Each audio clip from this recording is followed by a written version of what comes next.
Okay, so now we're going to talk about organizing quantitative data. Now, remember, quantitative and qualitative are very different. In quantitative data, the numerical measures mean something, so the numbers actually have a meaning to it, a numerical meaning, I should say. Arithmetic operations can be performed on these numbers, so I can add these numbers, multiply these numbers together, and that value also has meaning. One of the very few things you're going to learn in this module is that quantitative data can be presented in so many ways. You can make tables, histograms, you can make stem and leaf plots, dot plots. There's so many ways that the data can be presented. But once this data is presented, you have to learn how to pull what you need from it. So if you're only interested in parts of the data, how to pull it and convert it into another type of presentation. So,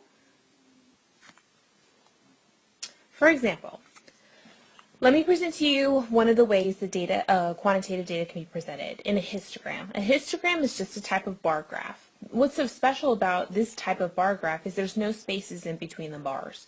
So let's say that a business wanted to present their quarterly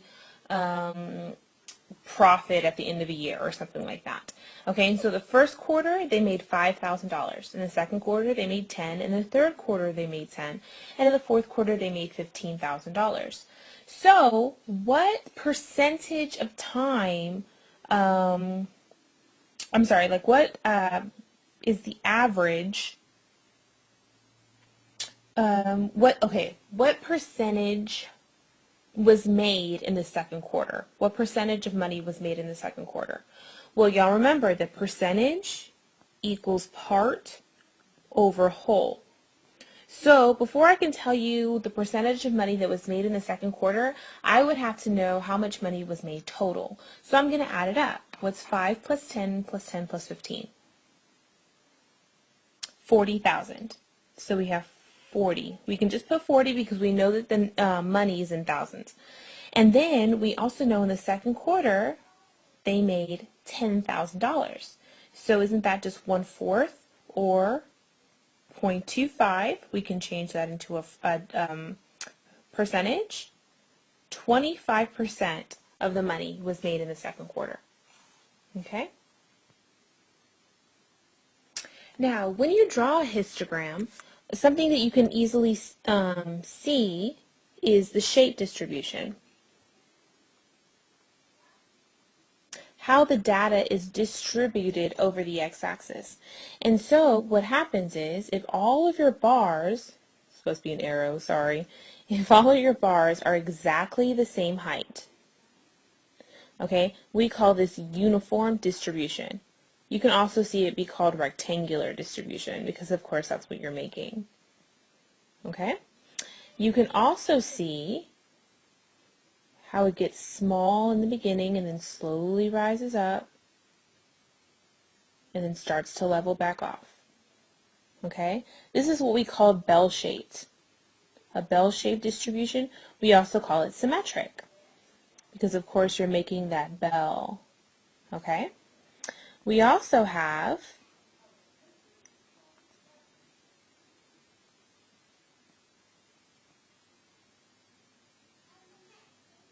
skewed distribution. Okay? Now this is skewed right. Now a lot of people get confused with this, so be careful. They're like, skewed right, but all of the data is on the left. How come it's skewed right?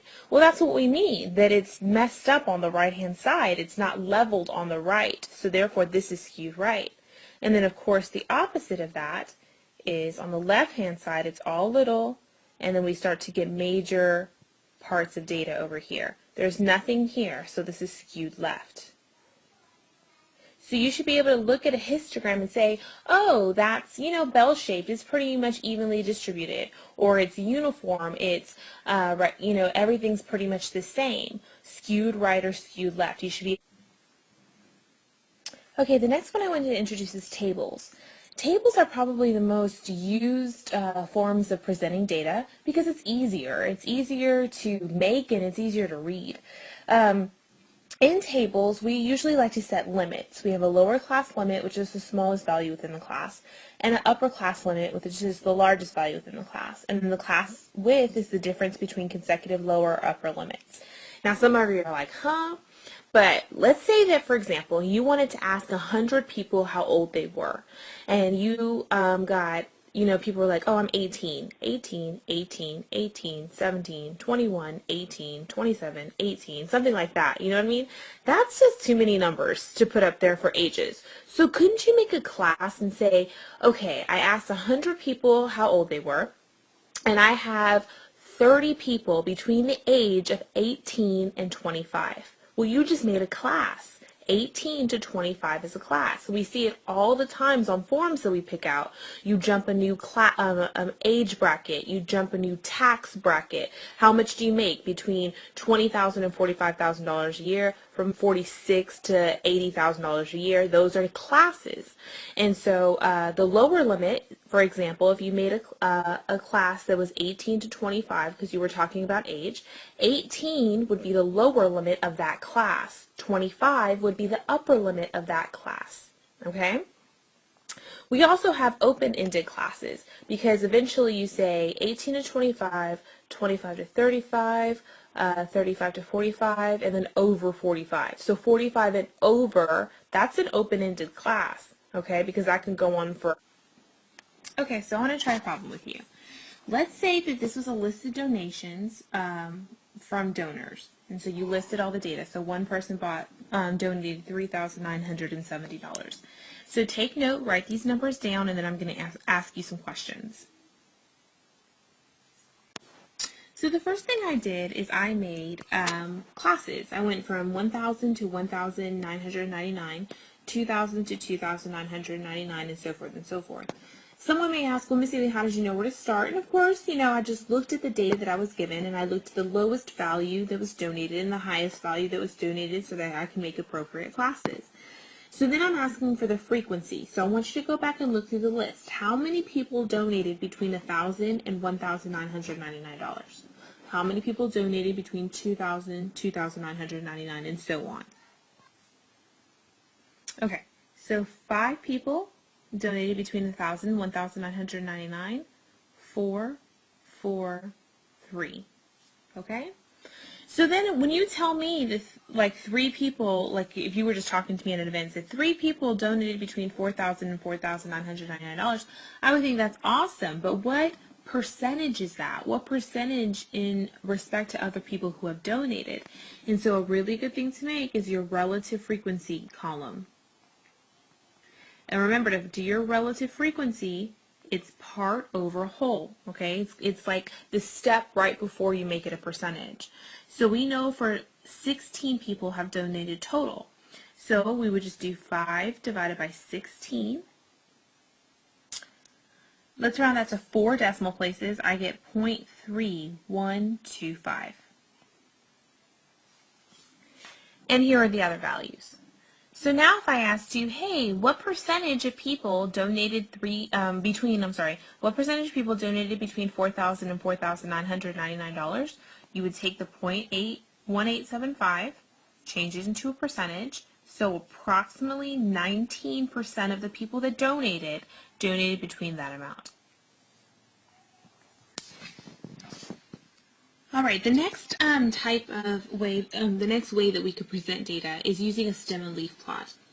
Now, one thing that you want to remember, major note, is that you want to remember that leaves can only be one value, and I'll show you what I mean by that.